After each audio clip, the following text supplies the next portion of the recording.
You know what I'm saying? That's that hustler spirit. But that was old with him and what's the name? There's no beef, right? Yeah. I mean, put it like this. When that happened, we all had it on tape a long time ago, but collectively, it just seemed embarrassing for Harlem.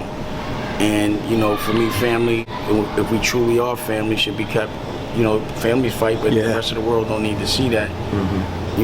I didn't think, it didn't look like it went in his favor in that moment, you know what I'm saying? But, I just felt real disrespected that he had brought some people down to even think about doing something to me. And my girl was out there, his girl was out there. But it was like some fights you just don't even be proud of. It's like being a child. So you don't be like, yo, I just spanked my kid.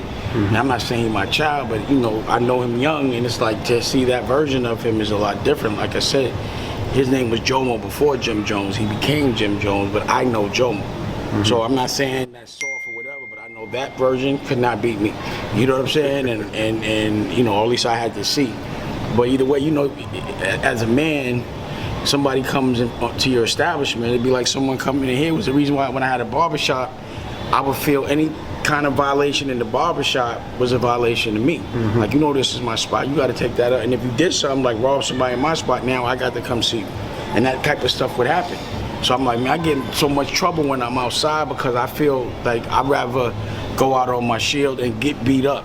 I have to get beat up before, especially if it ain't no guns or nothing, before I'm gonna just let somebody straight disrespect me. Or like if somebody goes stick them up, pause like that, I gotta see them. Like show me the gun. I'll give it to you, but just show me. I'm gonna give it to you. But just show me a gun. You know what I'm saying? Like I'm gonna give you. Don't bluff me. But what he said, it was in his establishment. Cause that just like somebody come to your house. Well, it was a misunderstanding between Chrissy and my girl about Lady Vampire, and it was something that happened the way they spoke to each other. But Chrissy came down first, and we had resolved it because I know Chrissy. I've known her for years, way before Jim. And then he pulled up because he called me, and I kind of like hung up on him because he was popping it. And he was like, "I'm coming to see you." I was like, "I'll be over there." And I didn't really believe that he could ever disrespect me and bring some other people to come hurt me. Wow. I couldn't believe that. It'd be like me telling somebody to punch my uncle in the face. You know what I mean? If I got a problem with my uncle, then I just gotta fight my uncle. But I ain't gonna never have no stranger, no one I don't know do that. And I just couldn't believe, because he was like, yo, punch him in his face. And I was like, I couldn't believe it. So, a good thing. It's good that nothing happened, because for sure. I'm not gonna say I'm the toughest guy in the world. Like, regardless to whether I would have lost that day or not, eventually I feel like I would have won. So I felt like it wouldn't be good to jeopardize a bunch of people's lives for no reason.